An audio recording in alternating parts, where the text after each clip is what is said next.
Just starting out in Throne and Liberty and you've just joined a small guild, or your guild is now looking into doing those guild bosses, welcome back to the channel all about healing. My name is Teddy and today we're going to be looking at the first guild boss available, Morokai. So if you enjoy the Throne and Liberty content, be sure to like, subscribe, turn on all those notifications, and without wasting any more time, let's just jump into the first guild boss that you can unlock in Throne and Liberty.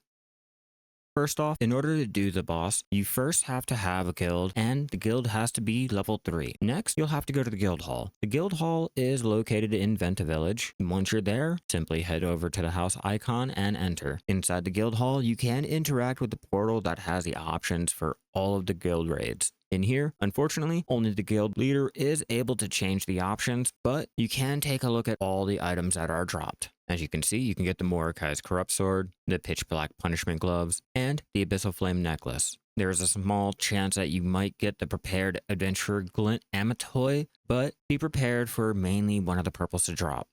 Before even getting a group together, there are a couple things to keep in mind. There is a weekly limit on how many bosses you can do. The max will increase as the bosses do unlock, so you are able to take down one of each boss, or you can repeat the same boss until you hit your weekly limit. The higher your guild level and more of the chapters completed, more guild raid bosses are unlocked. So it is recommended that you participate in those guild events and start earning contribution to level up your guild. The weekly reset is at Wednesday, 7 o'clock, and when you're in the fight, there is a 3 death limit, so make sure your attempts count and learn the mechanics. Each guild raid boss can be completed with a total of 6 players or more. The more players you have thrown at a guild boss, the easier and quicker the fight will go.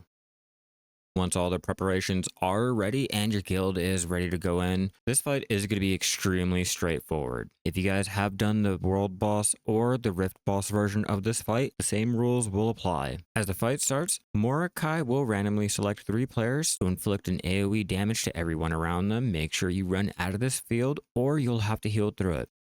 The next attack that Morokai will do is a Fury attack. This attack has to be blocked perfectly or it can one-shot you.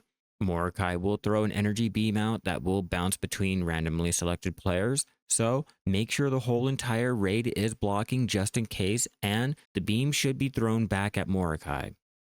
After this, the fight will continue, so make sure you block and you don't get one-shotted.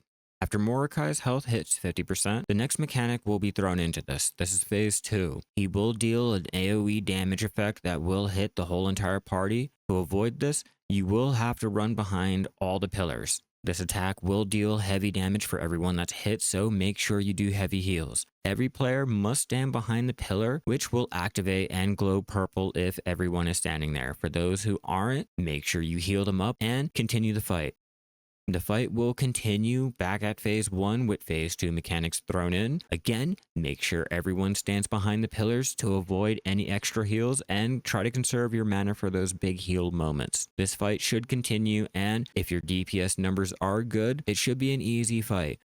One thing to remember, make sure to avoid that massive AoE. This can prevent you from healing, the tanks from tanking, or the DPS numbers dropping with everyone being stunned, or having to focus all of your healing on other players when the tank needs your heals. And one more thing, if your blocking isn't timed perfectly, you have a chance to reset your block, resulting in that beam able to kill you. So make sure you block perfectly. If you notice that your stamina is going up, just initiate the block again and let your guild burn down the boss. After a while, Morokai will die and you should be able to collect your loot. Even though guild bosses may seem like they are a lot more complicated than what they are, I hope this helps you start taking down those guild bosses with your guild, or just using what you learned here for the world boss version. I've been enjoying this game so far still, even though there are some gripes and nothing is perfect. I hope you guys have been enjoying the game too, and with all of that out of the way, I will see you guys in the next one. Keep healing out there, everyone.